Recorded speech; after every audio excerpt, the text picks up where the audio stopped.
Today, on what's going on in the markets, stocks are up, with the S&P 500 almost reaching record levels. Housing starts to heat up, but be wary of the delinquencies. Disagreements about budget deficits between the Canadian Prime Minister and the Finance Minister are put on blast. The S&P 500 continues its gains, with a daily gain of 0.27%. The winning sector of the day was the consumer discretionary sector, up over a percent. The loser on the day, though, was the financial sector, which continues to struggle, falling over a percent. The Dow Jones didn't fare as well as the S&P 500, falling almost a third percent, but is still up on the week.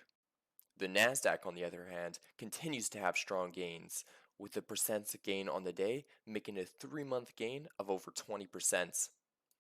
In Canada, the S&P TSX Composite also had a strong day, up 86 basis points.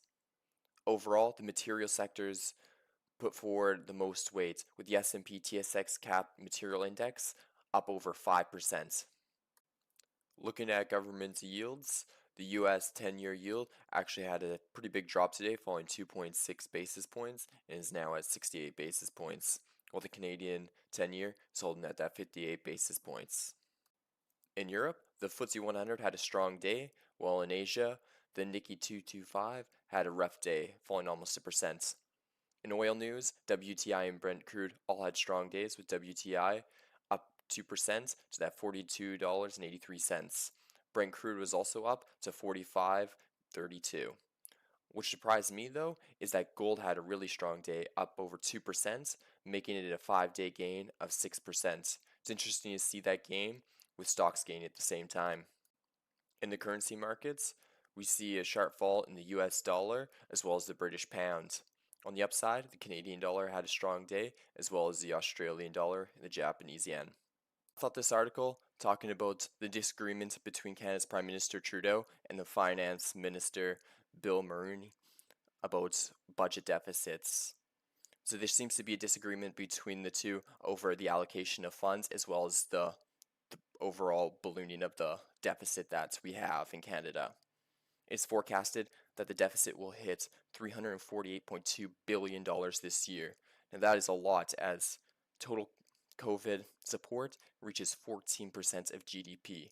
So there's a large amount of deficit going on. As you expect, the government is taking in less revenue from taxes, as well as putting out more money to citizens and programs alike to try and stimulate the economy. So it seems that the finance minister doesn't like how much deficit we're taking on, is hoping to try and possibly scale it back, but is having disagreements with the prime minister. One of the big disagreements is on what the funds are used for, as Trudeau seems to want to focus it on green initiatives and the environment, while Morneau wants to focus more on the economy as a whole. Overall, I find it kind of strange that Trudeau would be trying to focus on green initiatives at a time like this, as if you look, we are in a global pandemic, the government has shut the economy down overall, and that's the reason for a majority of the stimulus. So it doesn't quite make sense on why the government should be trying to push other issues that they're important to them. I can understand that the government tries to push this issues of green energy and technology and the environment in a different area, but to use a pandemic as a way to try and push your ideas and spending all this onto the Canadian people seems like a terrible idea and really not a good look. In the state of New York, the Federal Reserve Bank of New York's General Business Conditions Index dropped down to 3.7 from 17.2 a month earlier. It's a pretty high, significant drop, as the estimate was 15. This is still a positive number, so that is a good sign, as anything that is positive indicates overall expansion. Compared to April, though, which had a negative 78.2, we have seen some improvements, just not quite as well as the previous month. The bank's gauge for new orders fell to minus 1.7 from 13.9, and shipment index dropped to 6.7 from 18.5. There was, though, improvements in employees by 2 points, which went up to 2.4, which is a good sign. What I found kind of interesting, though, is that nearly 34% of the respondents said that business conditions are improving, while about 30% said activity was declining. This shows a bit of a discrepancy between different people submitting the survey, as some people are obviously hit more by the shutdown than others. While we are seeing a slight more opening in New York City, we might see better numbers in the coming month.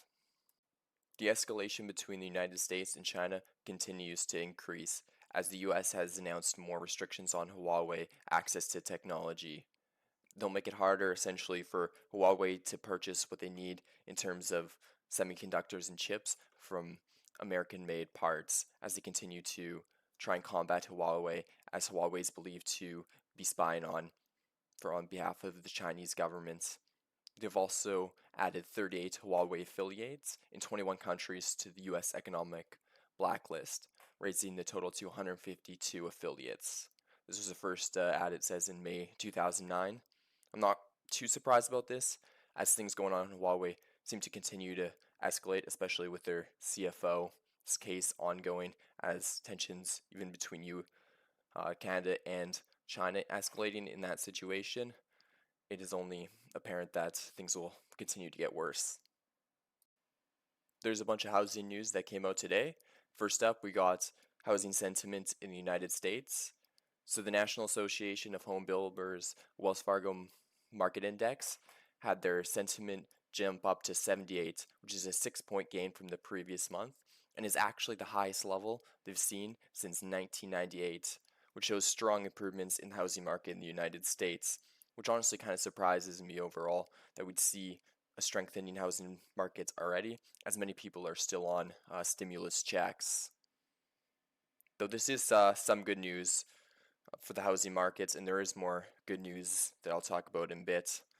One interesting part about this is actually talking about how lumber prices have seen a pretty big increase due to the increase in housing that's happened this month. As it says down here, that they have more than doubled since mid-April.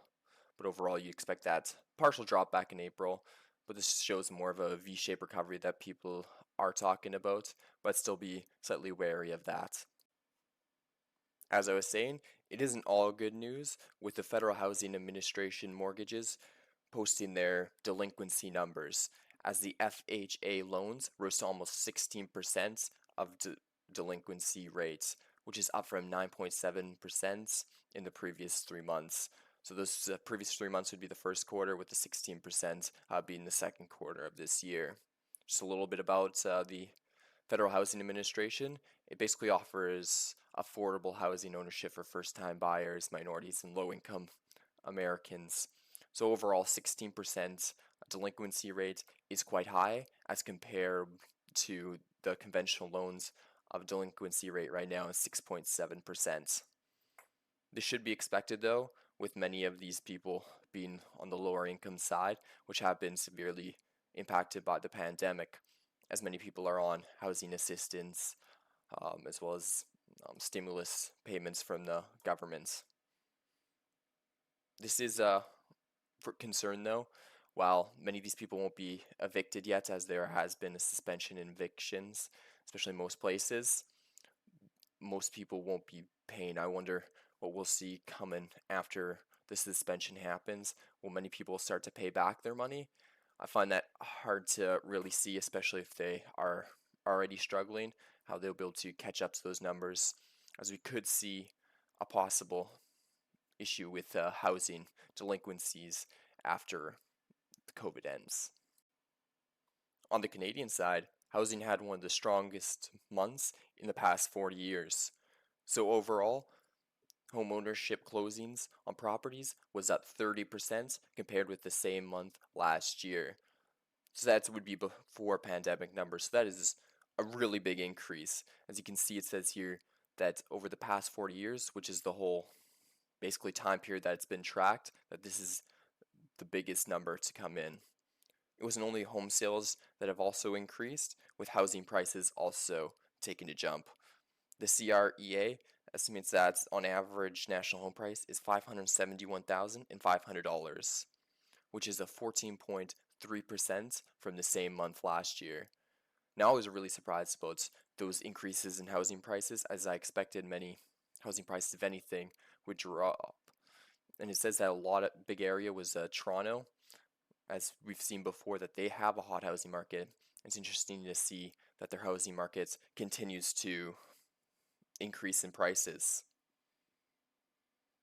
Overall, though, I'm not sure how much this will continue to stay, as some of this has to do with the previous month's poor performances, as many people weren't looking to buy and sell. Although, to be noted, it is saying that many more people are looking to buy, as new listings haven't quite increased as much as people are buying. So there is a slight housing shortage in that area. In British Columbia, the government has announced that landlords won't be able to increase the rent until December, but this could possibly go longer, as I expect, depending on how COVID plays out by the end of the year. They've also said that renters in arrears between March 18th and August 17th will have until next July to pay back that money to landlords. They're also encouraging landlords and tenants to work on agreements on how exactly that will work. The reason for this is that the government memorandum on evictions ends on September 1st, and this is kind of a way to try and help that so many people don't get evicted. But what I wonder is how many people will actually start paying that back.